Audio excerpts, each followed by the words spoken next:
Imagine walking into a bank and walking out with nearly $1 billion in cash. No ski masks, no gunshots, no explosions, no vault drilling, no high-speed chase. Instead, bank employees calmly loaded truck after truck with stacks of cash. No one tried to stop them. No one called the police, because they believed they were following a legal order. By the end of the day, almost $1 billion had vanished. To this day, much of that money has never been found. Who ordered it? Where did it go? And how did the largest cash robbery in modern history happen without anyone firing a single shot? This is the unbelievable story of the Iraqi central bank heist. March 2003. The entire world held its breath. For months, the United States and its allies had been preparing for war against Iraq. Television networks broadcast images of military convoys crossing deserts. Aircraft carriers filled the Persian Gulf. Fighter jets stood ready. World leaders warned that an invasion could begin at any moment. Inside Iraq, fear spread faster than the news. Businesses closed early. Families stocked food and water. Everyone knew something enormous was about to happen. But while millions feared the coming war, almost nobody noticed something far more unbelievable unfolding behind the walls of Iraq's most important bank. Standing in the heart of Baghdad, the Central Bank of Iraq protected the country's financial lifeline. Unlike today, electronic banking was limited. Huge amounts of physical cash were stored inside heavily protected vaults.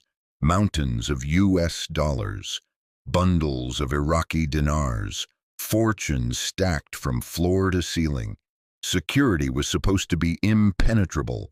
Steel vault doors, armed guards, strict authorization procedures.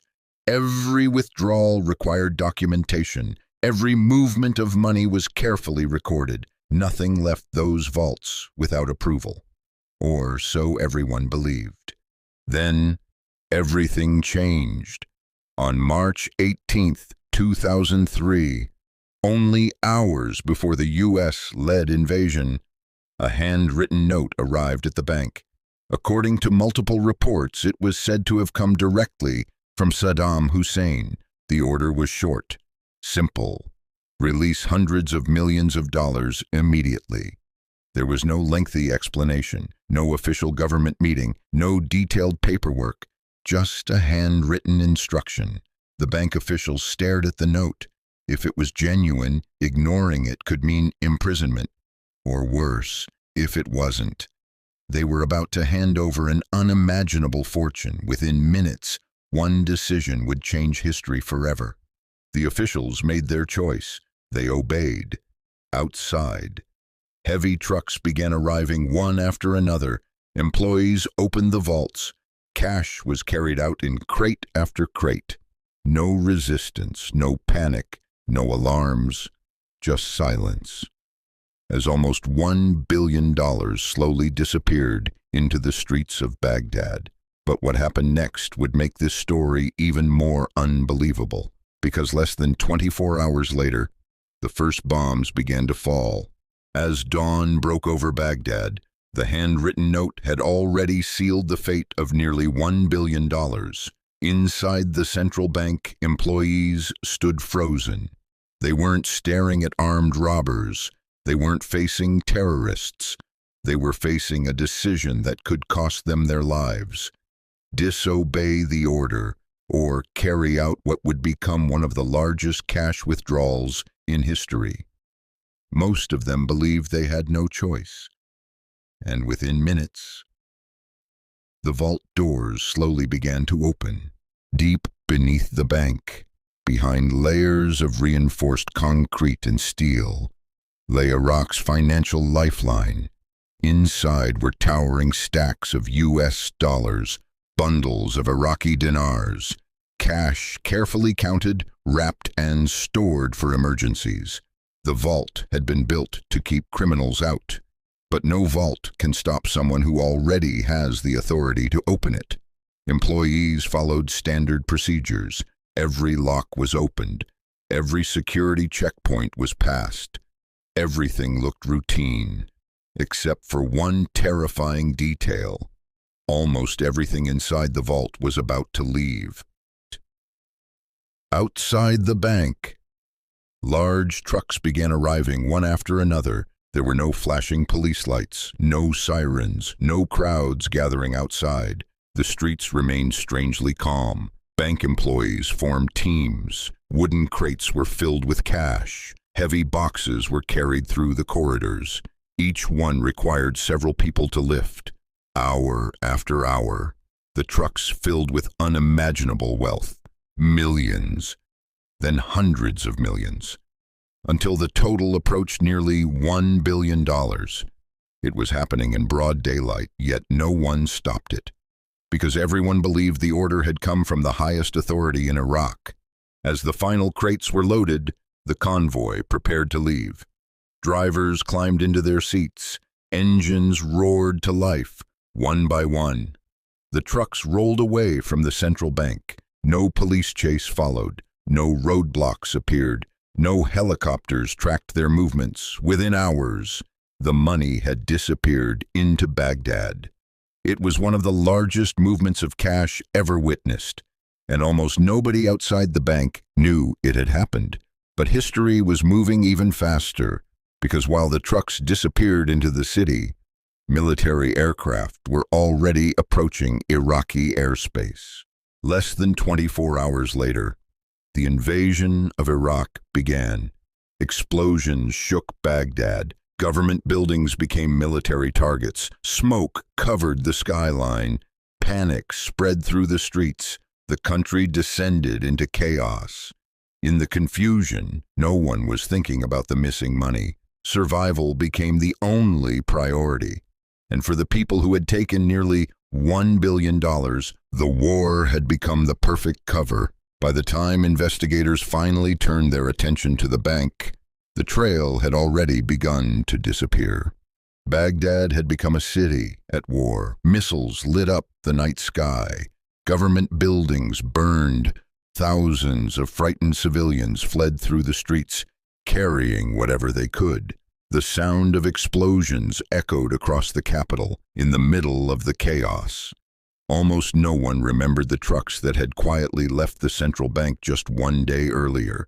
The missing money was no longer the government's biggest concern. The country itself was collapsing, and that gave those responsible for the withdrawal something priceless: time. Within weeks, coalition forces had taken control of Baghdad. Government ministries were abandoned. Military bases had been overrun. Presidential palaces stood empty. But intelligence officers weren't just looking for weapons. They were also searching for something else: the missing fortune. Investigators knew that nearly $1 billion had disappeared. The question was simple: where could anyone hide that much cash?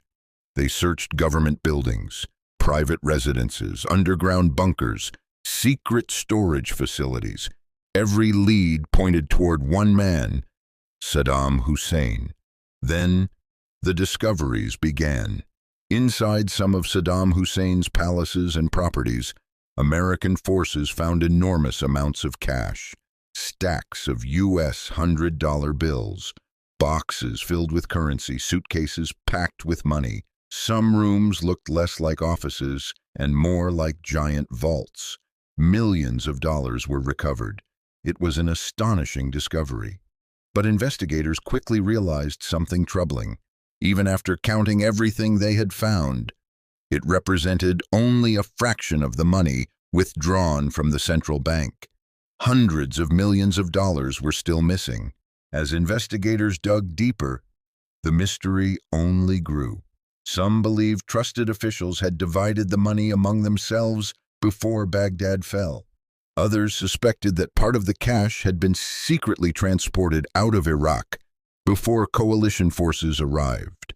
Another theory suggested that loyal supporters hid the money in safe houses across the country, hoping to use it one day to rebuild Saddam Hussein's network. But there was one problem: very little could be proven. The war had destroyed records, witnesses disappeared, some officials fled the country, others refused to speak. With every passing month, the trail grew colder, just when investigators believed they understood the robbery. A surprising detail emerged. The handwritten note, the document that had authorized the withdrawal, became the center of intense scrutiny. Was it truly written by Saddam Hussein, or had someone used the chaos before the invasion to carry out a massive fraud? To this day, historians and investigators continue to debate exactly how the decision was made and who ultimately benefited from it. One thing, however, is beyond dispute. A fortune large enough to change the fate of nations had disappeared, and no one knew exactly where it had gone. As Iraq descended deeper into chaos, one man became the target of the largest manhunt in the country's history. Saddam Hussein had vanished. American forces launched an enormous search, deploying thousands of soldiers and intelligence officers across Iraq. Roadblocks appeared on major highways. Homes were searched. Villages were questioned. Every rumor was investigated. The hope was simple. If Saddam could be found, perhaps the truth behind the missing fortune could finally be uncovered. But Saddam Hussein seemed to have disappeared without a trace, or so it appeared. On the evening of December 13, 2003, U.S. forces launched a mission known as Operation Red Dawn. The operation focused on a remote farmhouse near the town of Ad-Dawr, not far from Saddam Hussein's hometown of Tikrit. After searching the property, soldiers noticed something unusual. Partially hidden beneath the ground was a small concealed compartment, a narrow hole covered with dirt and camouflage. As troops opened the cover, they looked inside. Staring back at them was Saddam Hussein, disheveled, bearded, armed with a pistol, but without firing a single shot. He surrendered. The man who had ruled Iraq for decades had been captured alive. The world celebrated the capture. Many believed the greatest mystery of the war would finally be solved. Investigators hoped Saddam Hussein would reveal what had happened to the missing money. Where had the trucks gone? Who had received the cash? How much had been recovered? And how much was still hidden? But those answers never fully came. Although investigators recovered additional money from various locations during the conflict, a significant portion of the withdrawn funds was never conclusively traced. The mystery remained. Over the years, experts proposed countless theories. Some believed loyal members of Saddam's inner circle divided the money before the regime collapsed. Others argued that portions of it financed insurgent groups during the years that followed. Another theory suggested that caches of cash remained hidden across Iraq, undiscovered amid the devastation of war, but evidence for many of these claims remains incomplete. The destruction caused by the conflict erased records. Witnesses died, disappeared, or fled, and every passing year made the truth harder to uncover. The missing fortune slowly transformed from an active investigation into one of history's greatest financial mysteries. Today, historians agree on one extraordinary fact. Nearly $1 billion left Iraq's central bank just before the invasion. Large amounts were later recovered, but a substantial portion has never been conclusively accounted for. Was it hidden forever, smuggled across borders, or spent long ago in the chaos that followed? No one can say for certain, and that uncertainty is exactly why this story continues to fascinate the world. But one final question remains. Was this truly a bank robbery? Or was it something even more extraordinary? More than 2 decades have passed since the money left the central bank of Iraq. The war has ended. Governments have changed. New generations have grown up. Yet one question continues to haunt investigators and historians alike. What really happened to nearly $1 billion? Some facts are beyond dispute. On the eve of the 2003 invasion, an enormous sum of money was withdrawn from Iraq's central bank after a handwritten order attributed to Saddam Hussein. Large amounts of cash were later recovered by coalition forces, but a substantial portion of the money has never been conclusively accounted for.